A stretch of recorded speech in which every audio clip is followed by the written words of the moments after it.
Le 5 km, c'est une distance mythique. Que tu sois un débutant, un coureur confirmé, c'est souvent là que tout commence. Et c'est aussi un bon moyen d'avoir un chrono de référence, de se tester en course à pied. Et si je te disais qu'il était possible de progresser assez rapidement sur cette distance, même en partant de zéro? Dans cette vidéo, je vais te partager les clés qui m'ont permis de passer de 35 minutes à moins de 20 minutes sur 5 km. Mais aussi les erreurs à ne pas faire, les points clés que j'ai appris et pour moi le point le plus important si tu veux progresser en course à pied à long terme. Mais alors déjà, pourquoi le 5 km? Bien premièrement parce que c'est une distance qui est accessible à tous. En effet, si tu commences la course à pied, 5 km, ça risque d'être ton premier objectif. C'est aussi un excellent moyen d'évaluer ta forme en course à pied. Et je trouve que le 5 km, c'est un peu une référence. C'est court, c'est intense, ce qui rend l'effort parfait pour évaluer tes progrès. Et puis, ça permet de te jauger à un moment T de ta préparation ou de ta saison. Quand j'ai commencé à courir, le 5 km, c'était ma première étape parce que personnellement, j'avais jamais fait de course à pied du tout. Donc, entre guillemets, j'arrivais au bout de ma rue, essoufflé, je devais marcher. Et je me suis dit, mais tiens, là, il faudrait que j'arrive à courir le plus rapidement possible un 5 km. Et à ce moment-là, je savais pas non plus comment m'entraîner correctement et quelle stratégie adopter. Et physiquement, j'étais à 1000 lieues d'aujourd'hui. À ce moment-là, on est en 2020 et je viens de m'inscrire à mon premier Half Ironman. Et à ce moment-là, il va falloir que je me prépare à nager 1,9 km, faire 90 bandes de vélo et courir 21 km, sachant que je n'ai jamais mis les pieds pour nager dans une piscine, hormis pour rigoler. J'ai jamais fait de vélo de route et j'ai jamais couru de ma vie. Alors si, j'ai couru au collège comme tout le monde quand j'étais obligé, mais sincèrement j'ai même réussi à être dispensé au lycée pour te dire à quel point j'évitais la course à pied. Bref, j'étais loin d'avoir un cardio ou des capacités physiques adaptées à un sport d'endurance. Et j'ai même fait pas mal d'erreurs. La première fois que j'ai été courir, je suis parti à bloc et j'ai essayé de tenir ce rythme le plus longtemps possible. Bien évidemment, à peine arrivé au bout de ma rue, j'étais en croix. J'avais pas de structure, pas d'entraînement. Entre guillemets, chaque jour je voulais faire un bout de vélo, un bout de course à pied. La natation, bien évidemment, j'y allais de temps en temps, mais pas trop au début. Et puis, petit à petit, je me suis mis à essayer de courir tous les jours. Même si je courais 20 minutes, 30 minutes, je courais tous les jours. Et à chaque sortie, j'essayais de battre mon record. Bref, toutes ces erreurs, je te conseille de ne pas les faire. J'ai compris que pour progresser, il me fallait un plan, de la discipline pour me tenir et pas vouloir rajouter des séances à foison ou vouloir aller trop vite sur chaque séance. Et ça a marqué le tournant majeur et le début de ma progression. À ce moment-là, je viens de faire mon premier 5 km et je le boucle en un peu plus de 35 minutes. Je finis dans le rouge, j'ai été obligé de marcher à certains moments parce que j'ai pas la capacité physique de courir 5 km tout simplement. Et à ce moment-là, je me définis un plan. Premièrement, j'inclus de l'endurance fondamentale. Autrement dit, je vais courir en zone 2, cardiaque, entre 60 et 70, voire 75% de ma FC max à ce moment-là. Et je vais essayer de faire environ 80% de mon volume d'entraînement dans cette zone. Alors l'avantage, c'est qu'avec le vélo,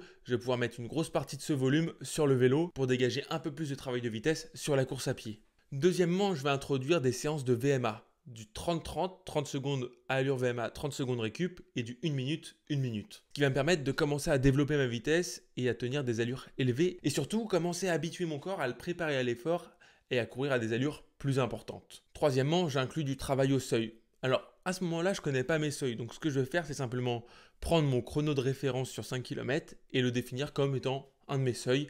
Et je vais essayer de maintenir cette allure-là sur tant de temps et augmenter progressivement. Au début, je vais commencer sur 2 minutes, 3 minutes, 4 minutes, 5 minutes, etc. Et augmenter le nombre de répétitions. Et 4, j'inclus des sorties un petit peu plus longues. Alors à ce moment-là, c'est simplement des sorties de 45 minutes à 1 heure en footing très léger. Et l'idée, c'est simplement d'emmagasiner du volume. Et seulement quelques semaines après, je passe sous la fameuse barre des 30 minutes. À ce moment-là, je suis très content parce que mine de rien, j'ai gagné plus de 5 minutes sur 5 km et je passe enfin le cap des 10 km/h. Mais il me reste encore 11 minutes à gratter avant d'atteindre mon objectif final. Et attention, parce que ça va pas se faire en quelques jours ou en quelques semaines, ni même quelques mois d'ailleurs. À ce moment-là, une fois que je suis passé sous la barre des 30 minutes et que mon chrono s'améliore franchement assez rapidement, voici à quoi ressemblent mes semaines d'entraînement. J'ai 2 footings hebdomadaires d'environ 45 minutes en zone 2.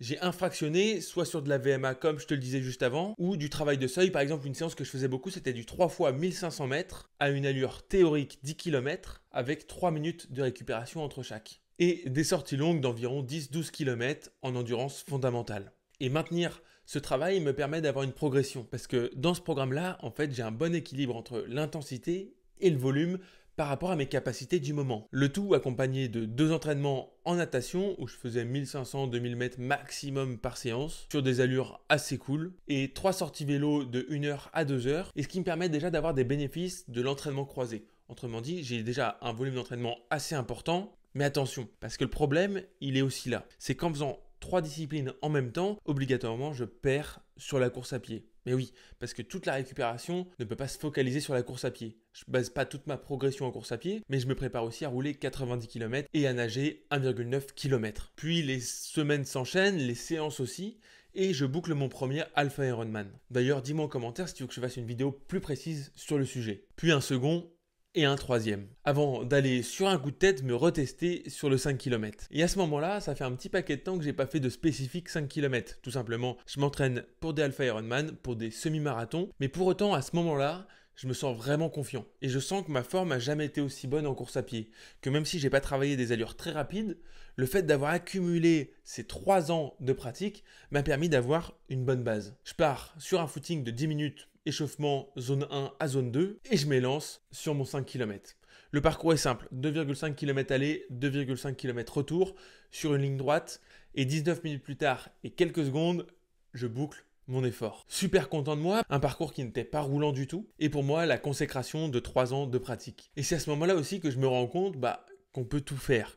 Parce que oui, je suis parti de très très loin en course à pied. Et en 3 ans, j'ai quand même gagné 17 minutes sur mon chrono 5 km. Et l'important derrière tout ça, c'est de se comparer à soi-même. Parce que oui, certains vont au bout de quelques semaines de pratique faire des meilleurs chronos que moi sur 5 km. Mais nos capacités, notre historique ou notre base d'entraînement n'est pas la même. Durant ces 3 ans, j'ai jamais coupé réellement ou complètement la course à pied.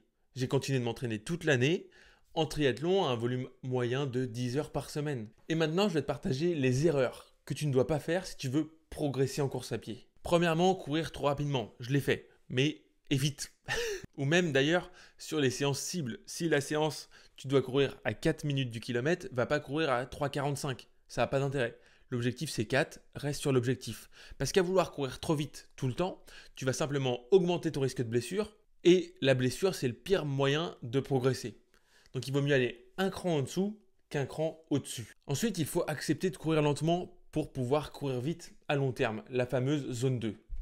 Je te mets une vidéo juste ici que j'ai faite sur le sujet si tu veux en savoir plus. Le deuxième point, c'est le manque de récupération, que ce soit vis-à-vis de tes jours de repos ou de l'alternance entre intensité et entraînement facile. Mais attention, la récupération, c'est pas que l'entraînement, c'est aussi le sommeil, la gestion du stress ou encore l'alimentation et l'hydratation. L'alimentation et l'hydratation, d'ailleurs, c'est pendant ta séance, après et avant ta séance, entre guillemets, à tout moment. Car si tu ne récupères pas, tu ne pourras jamais progresser. Parce que l'entraînement permet de détruire des fibres musculaires et c'est quand on va récupérer qu'on va pouvoir les reconstruire et ainsi revenir plus fort à l'entraînement suivant.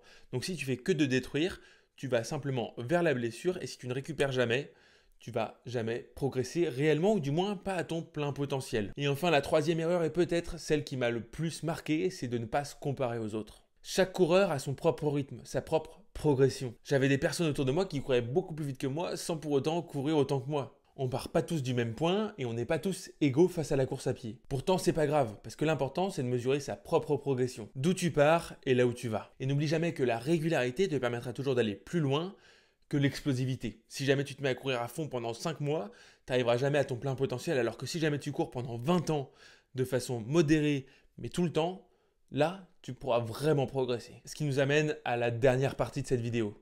Pour moi, le point le plus important si tu veux progresser en course à pied, c'est la régularité. Pas besoin d'avoir toutes les séances parfaites, pas besoin d'avoir toutes les bonnes intensités, les bons travails au bon seuil, au bon moment. Le plus important, c'est d'être constant dans l'entraînement.